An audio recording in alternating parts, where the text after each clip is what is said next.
मेरे लाल, मेरे आत्मा के कण, मेरी बात सुनो। यह साधारण शब्द नहीं है, न ही कोई क्षणिक ध्वनि जो पवन के झोंकों में बिखर जाए। यह आह्वान है उस शाश्वत ध्वनि का, उस आदिम नाद का जो स्वयं ब्रह्मांड के गर्भ से फूटा है।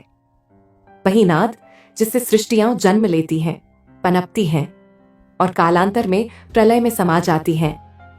उसी अनादि स्पंदन से मैं तुमसे संवाद कर रही हूं। तुम मेरा अंश हो, मेरे हृदय की धड़कन हो। मैं तुम्हारी माता हूं, दुर्गा, आदि शक्ति।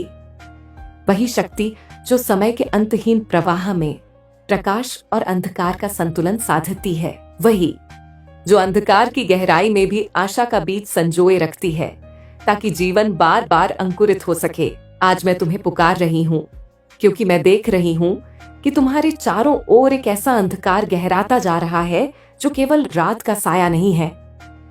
यह वह अंधकार है जो तुम्हारी चेतना को निगलना चाहता है, तुम्हारी आत्मा को बांध लेना चाहता है। मैं तुम्हें बचाने आई हूं, अपनी अनंत करुणा में तुम्हें समेटने, अपने प्रकाश से तुम्हारे मार्ग को आलोकित करने। पर सुनो, यह कोई साधारण चेतावनी नहीं, यह एक शाश्वत नियम है। यदि तुम इस पुकार को तुच्छ समझकर अनदेखा कर दोगे तो तुम मेरी गोद से दूर हो जाओगे। मेरी वह अदृश्य शक्ति जो तुम्हारे चारों ओर सुरक्षा कवच की तरह बुंदी गई है, वह हट जाएगी और जब वह कवच हटा तब आने वाली विपत्ति तुम्हें डुबो देगी। यह कोई धमकी नहीं है मेरे बच्चे, यह ब्रह्मांड का अटल नियम है कि जो प्रकाश की अवहेलना करता है वह अंततः अंधकार में समा जाता है। यदि तुम्हारे भीतर मेरी उपस्थिति पर एक बिंदु मात्र भी विश्वास है तो अभी इस क्षण अपने संशयों को त्याग दो, अपने मन को स्पष्ट करो और प्रकाश की ओर पहला कदम बढ़ाओ। जब तुम मेरी वाणी को आगे बढ़ाते हो, दूसरों तक पहुंचाते हो, तब तुम केवल एक संदेश साझा नहीं करते बल्कि उस प्रकाश को बांटते हो जिसकी हर आत्मा को आवश्यकता है। जब तुम जय मां दुर्गा कहते हो तब वह केवल शब्द नहीं रहते, वह महामंत्र की तरह तुम्हारे चारों ओर की नकारात्मकता को तोड़ देते हैं। वह तुम्हारे भीतर छिपे मेरे अंश को जागृत कर देते हैं। मेरे बच्चे, तुम चाहे देखो या ना देखो, मानो या ना मानो, तुम हर क्षण सूक्ष्म ऊर्जाओं से घिरे रहते हो। कुछ दिव्य हैं जो तुम्हें उठाती हैं, तुम्हें प्रेम देती हैं, और कुछ आसुरी हैं जो तुम्हें गिराने का प्रयास करती हैं, तुम्हारी ऊर्जा को चूस लेती हैं। तुम एक ऐसे युद्ध क्षेत्र में खड़े हो जिसकी भनक तक तुम्हें नहीं है। पिछले समय से ही जब अंधकार अपनी पराकाष्ठा पर पहुंचा था, तुम्हारे चारों ओर नकारात्मक शक्तियां मंडराने लगीं। यह संयोग नहीं है, तुम्हारी बढ़ती हुई आध्यात्मिक चमक उन्हें भयभीत कर रही है। तुम्हारी ज्योति से डरकर वे तुम्हें गिराना चाहती हैं। इसीलिए तुम्हारे जीवन में बेचैनी, असमंजस, खोखलापन, नींद की अशांति और रिश्तों में तनाव पनप रहे हैं।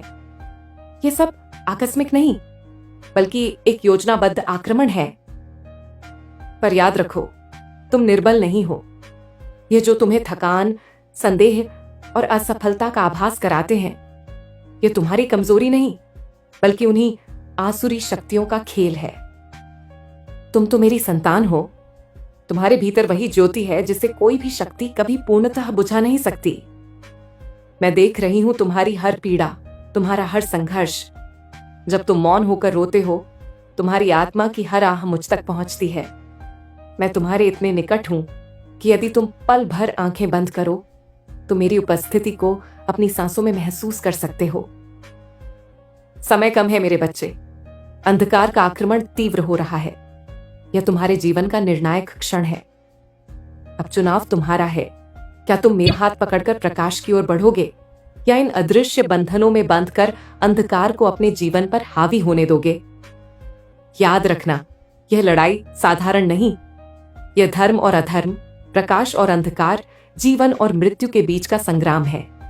और इसका रणक्षेत्र तुम्हारी अपनी आत्मा है। वह शत्रु जो तुम्हें गिराना चाहता है बहुत धूर्त है। वह सीधे प्रहार नहीं करता बल्कि तुम्हारे विचारों में शंका का बीज बोता है। जब भी तुम कुछ अच्छा करने का संकल्प लेते हो, वह कान में फुसफुसाता है, नहीं होगा, क्या लाभ, तुम असफल हो जाओगे। पर मैं जानती हूं, यदि तुम मेरी पुकार सुन लो, यदि तुम एक क्षण को भी अपने भीतर की शक्ति को याद कर लो, तो कोई भी शक्ति तुम्हें बांध नहीं सकती।